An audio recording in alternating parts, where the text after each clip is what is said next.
ఉన్న బంగారాన్ని విడిపించి ఆ రోజు ఆన్లైన్ రేటుకే మేము కొంటాం. Sharma gold company. నమస్కారం, వెల్కమ్ టు సుమన్ టీవీ. నేను గీతాంజలి. ప్రస్తుతం మనతో పాటు ప్రముఖ జ్యోతిష్యులు బ్రహ్మశ్రీ నందిభట్ల శ్రీహరి శర్మ గురువు గారు ఉన్నారు. వారితో మాట్లాడదాం. గురుగారు నమస్కారం అండి. వాగర్థావివ సంపృక్తౌ వాగర్థ ప్రతిపత్తయే జగతః పితరౌ వందే పార్వతీ పరమేశ్వరౌ. సదాశివ సమారంభాం శంకరాచార్య మధ్యమాం అస్మదాచార్య పర్యంతం వందే గురు పరంపరాం. ఆదిత్యాయ చ సోమాయ మంగళాయ బుధాయ చ గురు శుక్ర శనిభ్యశ్చ రాహవే కేతవే నమః. శృంగేరి జగద్గురు పీఠాధిపతులకి, కంచి పీఠాధిపతులకి నమస్కారములు తెలియజేసుకుంటూ కార్యక్రమాన్ని ప్రారంభిద్దాం. గురుగారు, కార్తీక మాసం ప్రతిరోజు విశేషమే. ఇందులో భాగంగా ఎలా పూజ చేసుకోవాలి ఏంటి అనేది మీ మాటలలో తెలుసుకున్నాను నేను. ప్రత్యేకించి కార్తీక పౌర్ణమికి అసలు ఎలా చేసుకోవాలి, ఒత్తులు ఎన్ని వెలిగించాలి, ఇవన్నీ చెప్పారు. ఆ తర్వాత అప్పుడు అడిగినప్పుడు ఒక మాట అన్నారు, వీటికంటే విశేషమైన రోజులు కూడా ఉన్నాయి, అవి కూడా చేసుకుంటే చాలా బాగుంటుంది. అందులో భాగంగా 3వ సోమవారం ఒకటి చెప్పారు. ఆ రోజునే మళ్ళీ ఇంకొక రోజు ఉంది, మళ్ళీ ఆ రోజు వచ్చినప్పుడు ఖచ్చితంగా చెప్తాను అన్నారు. మరి ఆ విశేషమైన రోజు ఏమిటండి? ఇంకా ఎన్ని రోజుల్లో రాబోతోంది? మేమంతా ఏం చెయ్యాలి ఆ దైవానుగ్రహం కోసం ఈ కార్తీక మాసంలో? అసలు కార్తీక మాసం అంటే అమ్మ గీతాంజలి గారు, ప్రతిరోజు కూడా మీరు అన్నట్టు ఒక పుణ్యదినమే. అనగా పుణ్యాన్ని సంపాదించుకోవడానికి ఏర్పరిచినటువంటి మాసమే ఈ కార్తీక మాసం. అందరూ నక్తములు ఉంటారు, బ్రహ్మచర్య వ్రతాన్ని ఆచరిస్తారు, చక్కగా చాలా గొప్పగా నియమనిష్టలతో పాటిస్తుంటారు అందరూ కూడా.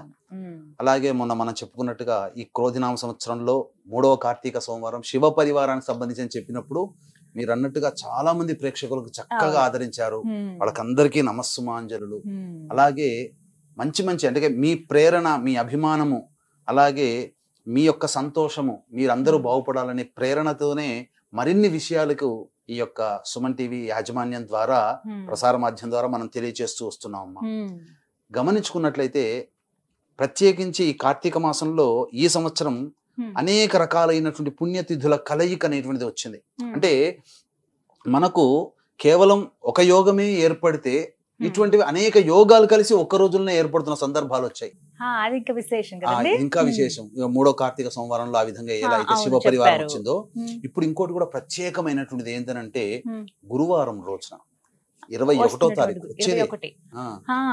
ఈ రోజు 3వ కార్తీక సోమవారం మనం, కానీ 21వ తారీఖు రోజున గురువారము పుష్యమి నక్షత్రం కలిసి వచ్చినటువంటి రోజు, పైగా షష్ఠీ తిథి కూడా ఉంది ఆ రోజున. కార్తీక మాసం కృష్ణ అనగా బహుళపక్ష షష్ఠి. ఈ 3 కలయిక వచ్చినటువంటిది మాత్రం చాలా అద్భుతంగా చెప్పవచ్చమ్మా. ఆదివారము పుష్యమి నక్షత్రం కలిస్తే పుష్యార్క యోగం ఎంత బలమైనటువంటి యోగమో, గురువారం మరియు పుష్యమి నక్షత్రం కలిసి వచ్చినటువంటి రోజున కానీ గురువు పుష్యమి నక్షత్రంలో సంచరిస్తున్నటువంటి సందర్భంలో అది 12 సంవత్సరాలకు ఒకసారి వస్తుంది. గురువు పుష్యమి నక్షత్రంలో సంచరించేది 12 సంవత్సరాలకు ఒకసారి. కానీ గురువారము పుష్యమి నక్షత్రం కూడా చాలా అరుదుగా వస్తూ ఉంటాయి. సంవత్సరంలో ఒక 3 లేదా 4 కంటే ఎక్కువ రావు. గురువారం అంటే గురుడికి ప్రీతి అని మనం గురువు ప్రీతి. పుష్యమి నక్షత్రం ఇక్కడ మనం గమనించుకోవాల్సినటువంటిది ఏంటంటే, గురువారం అనేటువంటిది మనము దత్త సాంప్రదాయంగా మనం కొలుసుకుంటూ వస్తున్నాము. సాధారణంగా ఇప్పుడు మనం కొలుచుకునే గురువులా కాదు, అసలు సిసలైనటువంటి దత్త సాంప్రదాయం. ఈ పుష్యమి నక్షత్రానికి ఒక విలక్షణమైనటువంటి స్థితి ఉందమ్మా. అంటే ఏ నక్షత్రానికి 2 గ్రహాలు ఆధిపత్యం వచ్చినటువంటి సందర్భం లేదు. కానీ ఈ యొక్క అంటే మృగశిర నక్షత్రానికి చంద్రుడు సోముడు వస్తాడు, అలా కొన్ని నక్షత్రాలని తక్కువగా. ఇలా ఈ యొక్క పుష్యమి నక్షత్రానికి గురువు అధిపతి, శని కూడా నక్షత్రాధిపతి, గురువు పరిపాలిస్తాడు, పరిపాలకుడు గురువు. అందుకనే పుష్యమి నక్షత్రానికి మొదటి పాదంలో 8 వాక్యాల్లో ఓం బృహస్పతిర్నః పరిపాతు పశ్చాత్ అంటే బృహస్పతే పరిపాలించేటువంటి గ్రహ నక్షత్రం ఈ యొక్క పుష్యమి నక్షత్రం. పుష్యమి నక్షత్రానికి అధిపతి ఎవరు? మళ్ళీ శని భగవానుడు. ఇది ఈ పుష్యమి నక్షత్రం అనేటువంటిది అనురాధ కానీ పుష్యమి కానీ ఇవన్నీ కూడా ఏంటంటే దేవగణానికి సంబంధించినటువంటి నక్షత్రాలు. అయితే ఇవి కలిసి ఉండేటువంటి రోజు రావడం గురు పుష్య యోగంగా చెప్పబడితే, షష్ఠి తిథి రోజున ఉండడం కూడా గొప్ప యోగం.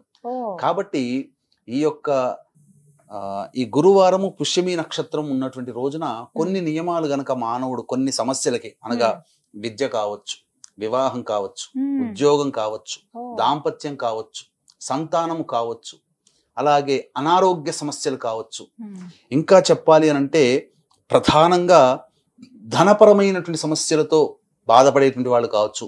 ఈ చెప్పబడినటువంటి సమయాల్లో ఒక్కొక్క సమస్యకి మనం చెప్పుకుందాం ఒక్కొక్క తప్పకుండా. హోరలో గనక వీరు అభిషేకం గనక చేసుకుంటే ఆ గ్రహ ప్రభావం చేత వాళ్ళ సమస్యల నుంచి బయటపడడానికి ఒక మార్గం అనేటువంటిది కలుగుతుంది. ఏదో పాతాళ భైరవ సినిమా లాగా జై పాతాళ భైరవ అనగానే రాత్రికి రాత్రి భవనాలు కట్టడాలు అట్లాంటివి ఉండవమ్మా. మనకు కష్టపడుతున్నప్పుడు ఆ భగవంతుడు మనం చేసేటువంటి మానవ ప్రయత్నంలో భాగంగా దైవ ప్రయత్నం కూడా మనం చేస్తున్నప్పుడు దైవం మనకు అనుకూలించి ఆ ప్రయత్నంలో మనల్ని విజయం చూపిస్తారన్నమాట, ఒక మార్గం. కాబట్టి ముఖ్యంగా చాలా మంది ఏంటంటే ఈ అక్షయ తృతీయ, ధనత్రయోదశి ఈ రోజున బంగారం కొనుక్కుంటారంటారు. కానీ అసలు కొనుక్కోవాల్సినటువంటి రోజు, బంగారం కొనవలసినటువంటి సమయం ఈ గురుపుష్య యోగంలో ఉన్నప్పుడు బంగారం కొనుక్కోవాలి. గురుపుష్య యోగం ఉండి గురుహోరలో గనక బంగారం కొనుక్కున్నట్లయితే అది చాలా విశేషం. టైం ఎప్పుడు అంటే మనకు గురువారం పొద్దున 6:15 నుంచి 7:15 వరకు ఉంటుంది. కానీ ఈ ఆ సమయానికి ఎవరు షాపులు తెరవరు కాబట్టి 1:15 నుంచి 2:15 వరకు మళ్ళీ గురుహోర ఉంటుంది, మధ్యాహ్నం. ఆ సమయంలో గనక బంగారం కొనుక్కుంటే మళ్ళీ దానికి 10ంతల బంగారం కొనగలిగే శక్తి, స్థాయి మనకు కలుగుతుంది. ఒక మాట అడుగుతాను, చెప్పండి. బంగారం అంటే వినడానికి బాగుంటుంది, కొనుక్కోవాలని కోరుకుంటుంది, కానీ కొనే స్థోమత లేని వాళ్ళు చాలా మంది ఉంటారు. చిన్నగా కాదండి, ఎంత రేటు తగ్గినా గానీ ఆ రేట్ ఏమి 10,000 20,000 అవ్వలేదు, జస్ట్ ఒక 4-5 వేలు తగ్గింది, 70లోనే ఉంది. వాస్తవం, మీరన్నమాట అక్షర సత్యం అమ్మా. ఈ రోజున బంగారం కొనే శక్తి ఎవరికీ లేదు. కాబట్టి ఏం చేయాలి? బంగారానికి చాలా ప్రత్యామ్నాయాలు ఉన్నాయి. ఆ సమయంలో జనరల్ స్టోర్ కి వెళ్ళి 1:15 నుంచి 2:15 మధ్యలో పసుపు పొట్లం కొనుక్కోండి. చక్కటైనటువంటి పసుపుని కొనుక్కోండి. పసుపు కూడా గురువు సంకేతమే. తర్వాత ఇంకా విశేషంగా ఏంటంటే జమ్మి చెట్టు దగ్గరికి వెళ్ళి ఒక జమ్మి కాండము తెచ్చుకొని వచ్చి, ముళ్ళులతో ఉన్నటువంటి జమ్మి కాండము తెచ్చి దానికి పూజ చేసి ద్వారానికి కడితే ఆ గురుహోరలో ఎటువంటి భూత ప్రేత పిశాచములున్నా తొలగిపోతాయి. అందులో ఏమాత్రం ప్రత్యామ్నాయంగా చేసుకోవచ్చు. జమ్మి ఆకులని చక్కగా పూజా మందిరంలో కానీ, లేకపోతే మన ధనాగారం అనగా డ్రాయర్ బాక్స్ లో ఎక్కడైనా కానీ పెట్టుకొని బీరువాలో పెట్టుకున్నా కానీ ఆ సమయానికి ధనము చేకూరుతుంది. ఇది కాబట్టి ముఖ్యంగా ఈ రకమైనటువంటి శక్తి ఉన్న వాళ్ళు కొనుక్కోండి, లేని వాళ్ళు పసుపు కొనుక్కోవచ్చు. పసుపు కొనేంత శక్తి అందరికీ ఉంటుంది కదా. కనీసం ఒక 100 గ్రాములు పసుపు స్వచ్ఛందంగా ఒక ఉపయోగపడేదే కదా, ఉపయోగపడేది. కాబట్టి పసుపు ఇంటికి తెచ్చుకున్నా లేదా జమ్మి ఆకులు ఇంటికి తెచ్చుకున్నా అది గురువుతో సమానమే. కాబట్టి ఆ విధంగా చేయవచ్చు. ఆ గురుహోరలో అనాథాశ్రమంలో అనగా 1:15 నుంచి 2:15 మధ్య కాలంలో ఈ గురుహోర ఉంటుంది. ఆ గురుహోరలో చక్కగా అనాథాశ్రమంలో కానీ, పెద్దలకి కానీ, వాళ్ళకి వస్త్రములు కానీ, పండ్లు కానీ ఇతరత్ర వృద్ధాశ్రమంలో పంచండి. అసలు మీకు అనంతమైనటువంటి గురుబలం పెరుగుతుంది. ఇంకా సమస్యలు ఉన్నాయి. ఈ సమస్యలు ఉన్న వాళ్ళు కూడా ఇప్పుడు చెప్పబోయేటువంటి విద్య, వివాహ, ఉద్యోగ, దాంపత్య, సంతాన, అనారోగ్య సమస్యలకి కొన్ని హోరలు అంటూ ఉన్నాయి. ఉదయం సూర్యోదయం నుంచి మొదలుకొని ఆ హోరల్లో గనక ఇప్పుడు మనం చెప్పుకోబోయేటువంటి వివిధ ద్రవ్యాలతో గనక అభిషేకం చేసుకుంటే వాళ్ళ సంకల్పము ఈ గురుపుష్య యోగంలో ఉండగా చేసుకున్నందువల్ల త్వరితగతిన వాళ్ళకి ఆ సంకల్పం నెరవేరుతుంది. ఇక వీక్షించేటువంటి ప్రేక్షకులకి గమనిక, ఈ తండ్రి వైపు 6 తరాలు, తల్లి వైపు 3 తరాలలో గనక ఏవైనా దుర్మరణాలు గనక ఉన్నట్లయితే అది పితృదోషంగా చెప్పబడుతుంది. ఈ పితృదోషం వల్ల మానవులకి ఎటువంటి అభివృద్ధి ఉండదు, సంతానం కలగదు, వివాహాలు కావు, అలాగే జీవితంలో పైకి ఎదగలేకపోవడం అనేటువంటి బాధలు కూడా కలుగుతుంటాయి. అనేక రకమైనటువంటి ఇబ్బందులకి కారణాలు తెలియకుండా ఉంటుంటాయి. ఎంత ప్రయత్నం చేసినా విజయాన్ని పొందలేరు. అటువంటి వాళ్ళ కోసమే ఈ నెల 25వ తారీఖు రోజున 4వ కార్తీక సోమవారం సందర్భంగా గోకర్ణ క్షేత్రంలో పితృదోష నివారణ కార్యక్రమాలు అనేటువంటివి చేయించడం జరుగుతుంది. అవకాశం ఉన్న వాళ్ళు కార్యక్రమ తదనంతరం కాంటాక్ట్ చేసి పూర్తి వివరాలు తెలుసుకోవచ్చు. ఇక ఎటువంటి హోరల్లో గనక చేసుకోవాలి? ముఖ్యంగా బ్రహ్మ ముహూర్తం లేచి చక్కగా ఈ శివారాధన చేసుకోవాలమ్మా. ముఖ్యంగా ధనము కావాలనుకునేటువంటి వ్యక్తి కానీ, విద్య కావాలనుకునేటువంటి వ్యక్తి కానీ చక్కగా 6:15 నుంచి 7:15 మధ్య కాలంలో గురుహోర ఉంటుంది. ఆ సమయంలో పంచామృతాలతో అభిషేకం చేసి చక్కగా బిల్వదళములతో కానీ, పారిజాత పుష్పములతో కానీ అర్చన గనక చేసిన వ్యక్తికి ఆ గంట సమయంలో తప్పకుండా ధనం సమకూరుతుంది. అలాగే విద్య కూడా బాగా వస్తుంది. ఇంట్లోనే చేసుకోవచ్చు, దేవాలయంలోనైనా చేసుకోవచ్చు. ఇక మళ్ళీ గురుహోర అనగా ఈ యొక్క సంబంధించినటువంటి 7 నుంచి 8 మధ్య కాలంలో కుజహోర ఉంటుంది. కాబట్టి కుజ దోషముతో బాధపడుతున్నటువంటి వాళ్ళు కానీ, సర్పదోషముతో బాధపడుతున్నటువంటి వాళ్ళు ఎవరైనా కానీ ఈ యొక్క సుబ్రహ్మణ్య స్వామికి ఆవు పాలు, ఆవు నెయ్యి, తేనె ఈ 3తో అభిషేకం జరిపించి చలివిడి నైవేద్యం గనక ఈ యొక్క కుజహోరలో గనక 7 నుంచి 8 మధ్య కాలంలో గనక చేసిన తప్పకుండా వాళ్ళకి ఆ కుజ దోషములు తొలగిపోతాయి, వివాహ సంబంధం ఉన్నటువంటి సమస్యలు తొలగిపోతాయని చెప్పొచ్చమ్మా.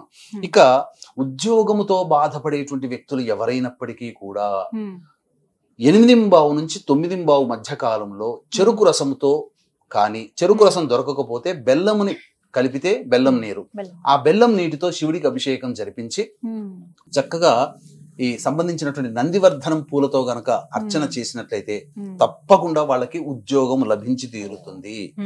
ఇక 9 నుంచి 10 శుక్రహోర ఉంటుందమ్మా. ఈ శుక్రహోరలో దాంపత్య సమస్యలతో బాధపడుతున్నటువంటి వాళ్ళు కానీ, వివాహ సమస్యలతో బాధపడుతున్నటువంటి వాళ్ళు కానీ ఏం చెయ్యాలి అని అంటే, ఈ పటిక బెల్లం, మిశ్రి, నవ్వోద్గడ్డ అంటారు కదమ్మా, ఆ పటిక బెల్లాన్ని దంచి ఆ పొడిని నీటిలో వేసి ఆ నీటితో ఈశ్వరుడికి అభిషేకం జరిపించి గన్నేరు పూలతో గనక అర్చన చేస్తే తప్పకుండా వివాహ సమస్యలు తొలగిపోతాయి, దాంపత్య సమస్యలు తొలగిపోతాయి, వివాహం నిశ్చయం అవుతుంది.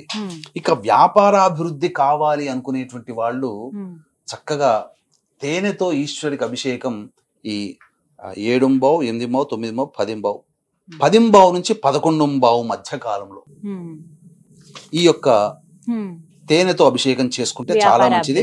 మారేడు దళాలతో అర్చన చేయాలి.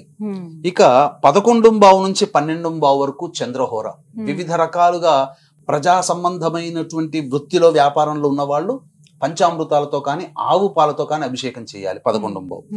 ఇక 12 నుంచి 1 మధ్య కాలంలో, అనగా 12-15 నుంచి 1-15 మధ్య కాలంలో నవగ్రహాల చుట్టూ శివాయ నమః అంటూ ప్రదక్షిణ చేసి శనీశ్వరుడికి కానీ, శివలింగానికి కానీ నల్ల నువ్వుల నూనెతో అభిషేకము జరిపించి అన్నము నల్ల నువ్వులు కలిపిన ముద్ద నైవేద్యంగా పెడితే చాలా విశేషం.